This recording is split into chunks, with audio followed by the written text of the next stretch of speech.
clearly a dancer. Oh yeah. Yes. And what would you call your career right now? I would call my career in the making. Me too. Me too. I think recently you told me you want to be a professional dancer. Yeah. Is that the dream career? That's the dream. Why? Well, just because I love dancing, and basically, I just can't imagine not dancing. You know, it's just a passion of mine. Do you feel like a spiritual bond to it? The first thing I thought of when you said marriage is spirit for some reason. I feel like, well, alright, not. Like, yeah, like when I dance, it's almost, it's spiritual almost, because not like oh it's spiritual, but like more like there's not a care in the world when I'm dancing. You know, like everything is dropped aside, and then it's just me doing what I love. That's awesome. So what do you do to further your dance career? I see things online like silly videos. Well, alright, so what is this? I don't know. I'm in a weird position right now because I'm with a friend right now who's making really funny videos too, and he's in Baltimore. His name's Jimmy Pope from Krusky, and so me and him have been collabing, and I'm also trying to draw like that side of like my, I guess, my fan base kind of stuff. What do you call it, like a population or something like that? I don't know. Okay. Well, anyways, I'm trying to get that group of people in to like see what I can do, and then also like. So it's more just an exposure route. Yeah. Well, yeah, and I also like love just doing social pranks and just like having like a lot of fun with my friends. Like the last video was like, it was a great excuse because it's like for the Ellen December dance there, and I just got my cousins and some friends with me, and then Jimmy, because I just met Jimmy actually like last semester before he kind of blew up on YouTube. But so yeah, so just to have like a lot of fun and just make a fun video and stuff like that. So I want to do that, and I also want to build a dance portfolio also. Are you working out? Like, do you take dance? What do you do, like, studying wise? Do you read? Do you YouTube? Like, oh how my do you gosh, learn? I watch so much YouTube. YouTube University. YouTube University. But basically, like, people watch YouTube videos and they're like, they kind of just like, you know, watch like they're watching TV. Okay. But when I watch like a dance video, I kind of like just like study it, like what concept are they like thinking about or like they're portraying, and like what connects to what and how are they moving their bodies kind of thing. And then I try to like apply like that kind of motion, not like the exact same motion, but like that kind of concept motion to my movement, and just kind of study and everything. So that's like that's what I do when I can't dance at the time. So, but when I do dance, I dance with a bunch of friends, and I try to take his class as much as possible, but I just practice a lot. I heard a rumor about So You Think You Can Dance. Oh my gosh, okay, so I wanted to try out this semester, but just to try out for fun and for the experience and for growth. But I was in New Mexico visiting family while the auditions happened. Oh no. But that's okay because Was it in New York? Yeah, I was in New York, and well, a side of me was like, you're not really ready yet, you know. So maybe next year I'll feel more ready and prepared. Yeah. So I really want to like hit the ground running and just practice really hard this whole year. Being that you're in a ton of my photos, as I've built my portfolio, and you're an awesome model. But I was wondering, okay, basically a lot of people say to me, how old is he? So I figured I'd just put it out there. Yeah, because in our first session, people were like, oh, are they 12? So I figured I'd just ask. I am 16. Okay. No, I'm 22. I'll be 23 this May. And yeah, so, oh my gosh. I think there's still plenty of time. Yeah, So You Think You Can there's Dance. plenty of time. I have a really long journey ahead of me, so I'm looking forward to it. So for me, I found like having a career that I love so much, it's really easy. Like you said, being married to it, it's easy for me to put it before everything else. Yeah. And like the first 6 months of my business, I basically didn't show up for most other things, including myself. I just was working. No, I know exactly what So I've been trying to like reprioritize, and I was wondering, what are your priorities? Like, what does that look like? Okay, so my priorities are, it's funny because before, when I started practicing in the beginning, the priority was dance. Like dance, maybe try to get a girlfriend, but mostly dance. You know, so I'd be dancing like 4 or 5 hours a day, like almost every day.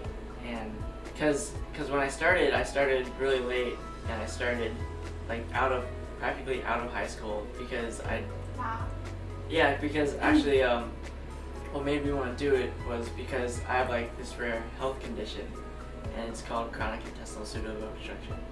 And basically one day during senior year, actually I think it was Christmas of December, I had to go to the hospital. This year? No, like senior year. Senior, yeah. Sorry, okay. So, and then they found out that a lot of my intestines were kind of like perpetrating, so like holes in them and stuff like that, and they had to do emergency surgery. And so that was kind of like a big deal in my family because it was kind of unsuspected and everything like that. Oh. And so basically that happened, and I had just like started dabbling into dance at the time, and like it must have been like, but dabbling like as in like taking some classes and like getting into the community and stuff like that. But when that happened,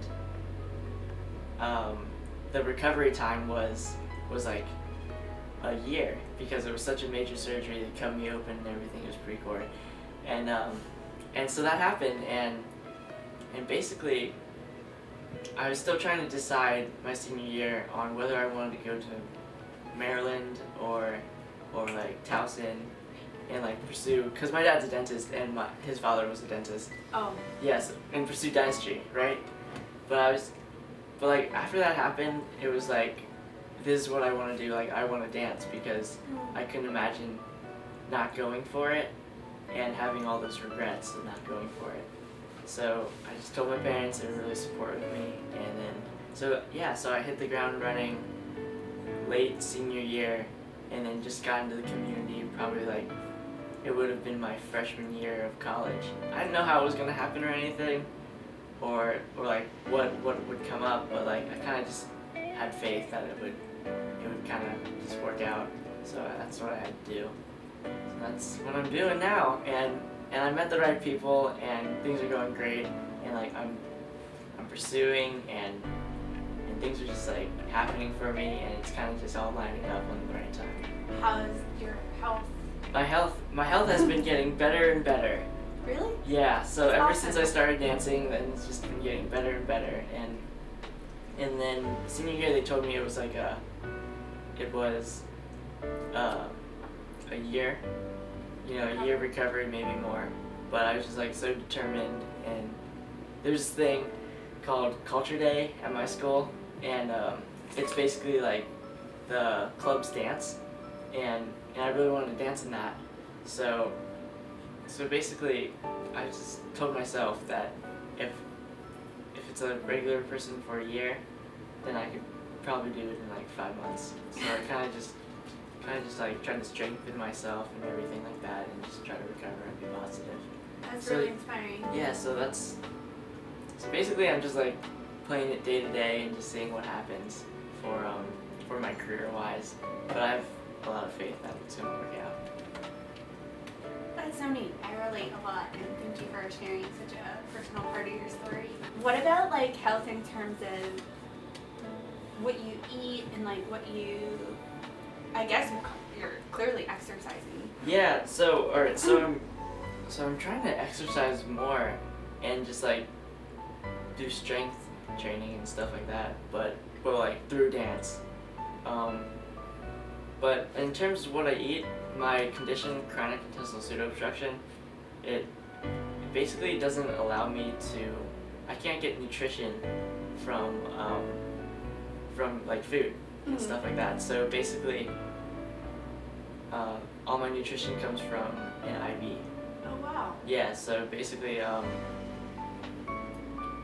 so I can like taste foods and stuff like that, but no more like than a couple of teaspoons, you know, or tablespoons, and then all the nutrition comes from IB, and then that's over like 15 to 20 hours a day.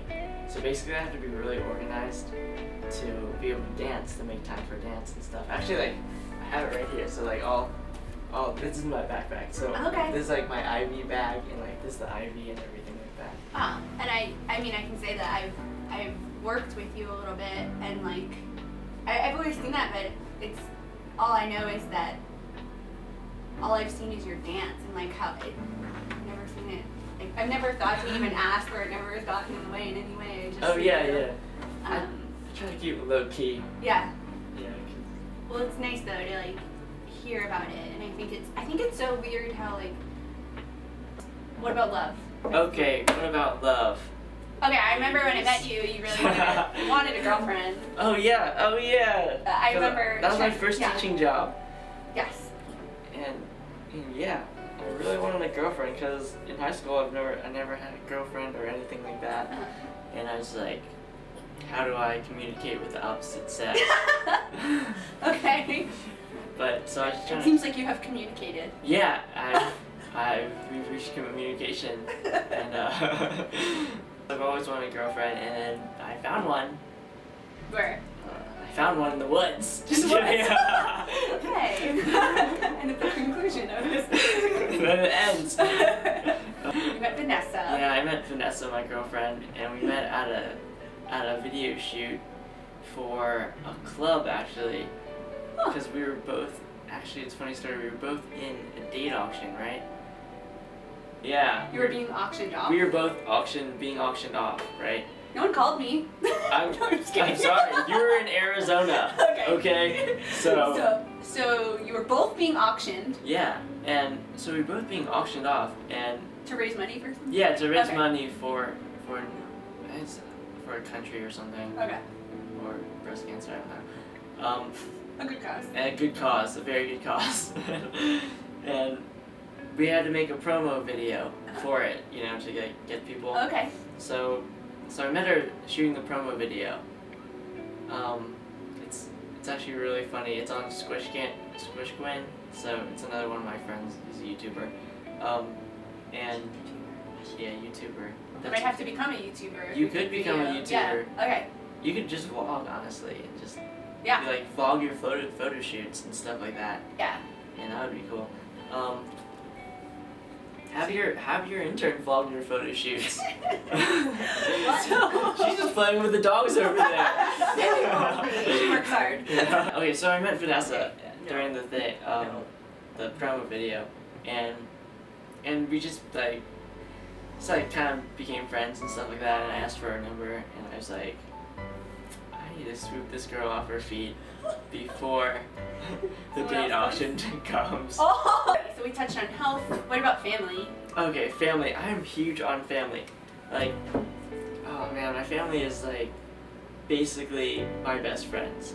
Our family is like close knit, as in like ride or die family, and we've just been there for each other for thick and thin.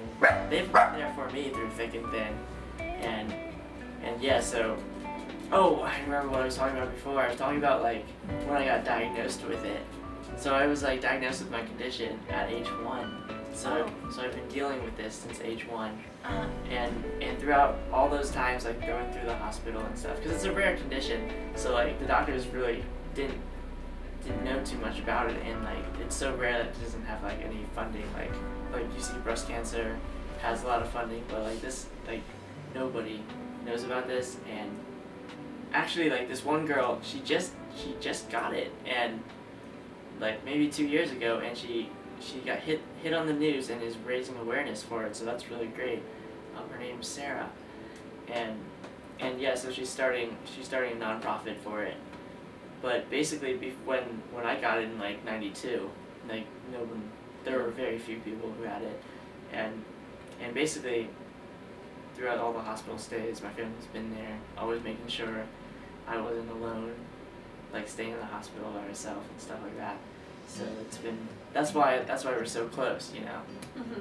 So through all that, we've been very supportive and everything. Did you see the Ellen's Dancer video? I sure did. Yeah, the bald guy in it is my cousin Jake. Okay. And he's also my best friend, and also the guy in the Speedo. Oh, spoiler alert. Yeah. Okay. That's my cousin Sloan. Okay. So they're like so cool and everything like that. That's fun. So you get to hang out with family and kind of work. Yeah, exactly. So I get to hang out with family and just like make fun videos and stuff like that. But yeah, a lot of times I was invited to stuff in high school and I had already had plans, or maybe wanted to have plans with them, you know, so I'd always cancel. So I wouldn't really like go out too much to party or anything like that. I'd basically just have family over and just hang out and have a lot of fun, joke around. Yeah, so that's a lot. That has a lot to do with my social life. I've been really comfortable with my family. Just like being my best friends also. That's awesome. What do you do, like, and what do you want to do or like work on to like be the type of person you want to be? And like, what if you could give people who like look up to you advice, or anyone, like, what would you say? Like, what is? Well, okay, so the person I want to be, and I'm still kind of striving to be, is like the person who, like, you know, doesn't care what other people think, you know, like those are the people who make changes and are successful because it's not like they don't care about your advice, but they don't care about your negativity, and it's not gonna stop them to doing what they love, you know, or like, and they're thick-skinned, and it's so cool. Cause I think it's awesome because they just know what's right for them, and they just do it, you know, and I want to be that kind of person, but still be like loving and compassionate and also stuff like that, but on the deep down, just like not care about what other people think about me, you know, because I kind of don't, but there are also times where like certain things will like get me, you know, like that'll like catch you by surprise, and I'll like jump back into that mode where like I suddenly care, but it's just kind of like a practice thing. So, but I'd suggest them to just like practice just being themselves and like loving who they are and just not caring or giving like a rip about what others think. True to yourself. Yeah, because that's really what you gotta do. Like, you can't jump around and bounce around on your head for it to please others, you know? Yeah. So that's just gonna drive you crazy. It can be scary to follow your dreams. So far, does it seem worth it? Oh yeah, very worth it. Oh my gosh, I'm so happy I'm doing it. And yeah, I'm just really blessed and everything that things are working out the way they are. My last question is, what kind of photo do you want to go take today? Okay, I know you have lots of headshots and lots of everything, but do you have any ideas for this snowy day? Yeah, let's do like a depth photo, like through the trees, freeze, or something like that. I don't know. Something cool. Alright, well I have some ideas too, so let's go put our snow boots on. Okay, let's do it. Okay. Alright. Sounds good. Cheers. Cheers. I should interview you next time.